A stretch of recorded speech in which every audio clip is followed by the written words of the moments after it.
Before the lights, before the red carpets, before the world knew her name, there was a girl in Cuba. No glam squads, no fancy agents, just a spark that refused to dim even when the world told her it was too far, too foreign, too different.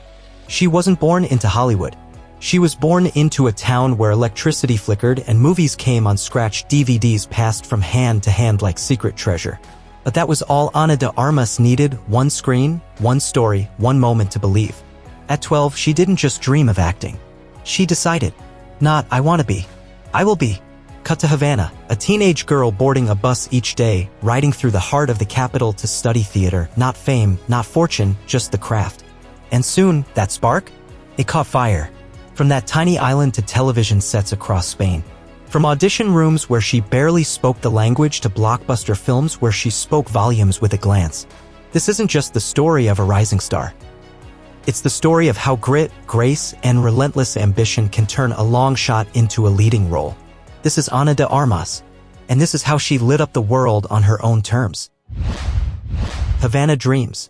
Ana Celia de Armas Caso was born on April 30, 1988 in Santa Cruz del Norte, Cuba, a small town between Havana and the sea.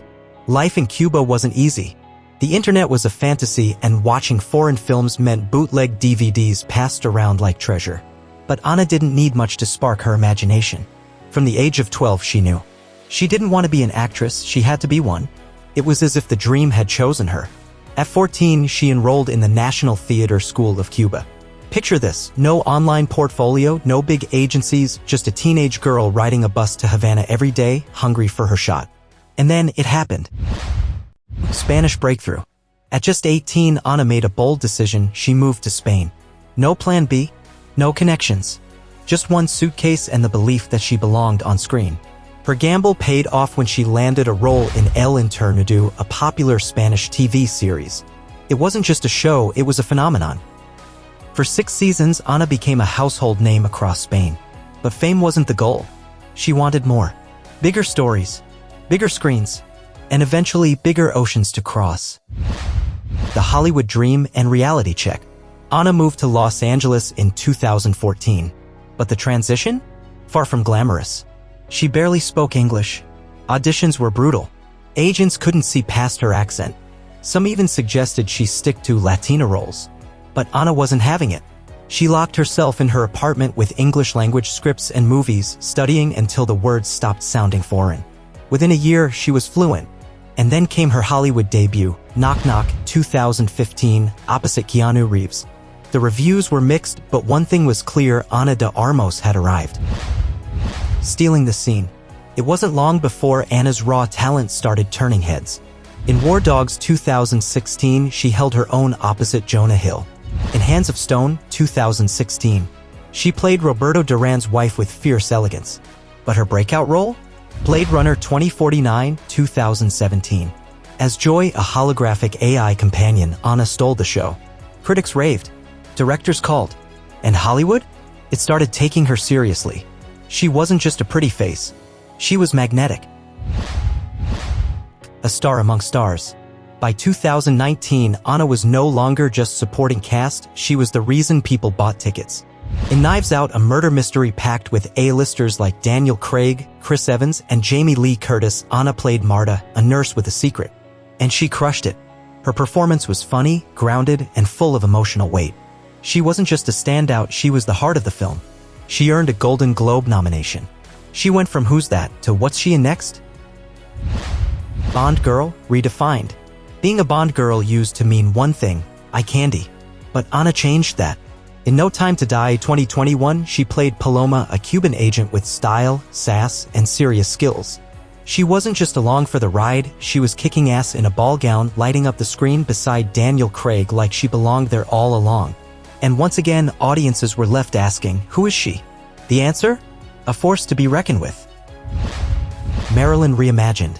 Then came her most ambitious and controversial role yet, Marilyn Monroe in Blonde, 2022. Ana faced backlash even before the film dropped. Some critics said she wasn't American enough. Others doubted she could capture Marilyn's essence. But when the film hit Netflix, something unexpected happened. Ana disappeared and Marilyn appeared. She didn't just imitate Monroe. She embodied her. Fragile, sensual, haunted, human. Whether you loved Blonde or hated it, one thing was undeniable: Ana gave everything. The performance earned her an Oscar nomination for Best Actress. From Cuban schoolgirl to Academy Award nominee in less than a decade. Off-screen power. Ana isn't just changing narratives on screen, she's rewriting them off it too. She's turned down roles that play into stereotypes. She speaks up about typecasting in Hollywood. And she's careful about her choices, whether it's a blockbuster or an indie drama. Ana picks projects that mean something. She's also becoming a producer, stepping behind the camera to help tell the kinds of stories she didn't see growing up. She's not just rising, she's leading. Private but present. In an age of oversharing, Ana keeps things quiet. No dramatic tell-alls. No clickbait headlines. She's been linked to some high-profile relationships, including a buzzworthy stint with Ben Affleck, but she's not one for tabloid drama. Her focus? The work. She moved out of LA in search of privacy. She keeps her circle small. And when she's not on set, she's likely with her dogs, spending time with family, or walking somewhere that doesn't have paparazzi in the bushes. What's next? So what comes after Oscar nominations, Bond films, and biopics? Ana's answer: whatever she wants. She's set to appear in Ballerina, a John Wick spin-off, once again blending beauty and brawn. She's also lined up projects that stretch her range from thrillers to romantic dramas. But beyond the roles, Ana is building something bigger: legacy. She's proof that talent transcends borders. That accents don't define ability. That you can come from a tiny town and still make a massive impact. Ana de Armas isn't the next someone else. She's the first her. Some stars are discovered. Others are built. But Ana de Armas? She was forged. Not in privilege or pedigree, but in persistence. In midnight script readings. In accent training marathons. In the courage to say no to small boxes and yes to big risks. She didn't just earn her place on screen, she claimed it. Role after role, she didn't conform. She transformed. A nurse who carried a whodunit. A Bond agent in heels who stole the scene. A Marilyn who broke your heart instead of playing a fantasy. And when the credits roll, she's not just remembered, she's redefined what's possible. Because Ana de Armas didn't wait for permission. She didn't wait for someone to hand her the spotlight. She became it. From the streets of Havana to the soundstages of Hollywood, she's living proof that you don't need the right name, accent, or zip code to rise, you just need the fire to keep going. So, what's next for Ana? Whatever she wants. Thanks for watching. And remember, the spotlight isn't something you wait for. It's something you build, step by step, scene by scene, until the world can't look away.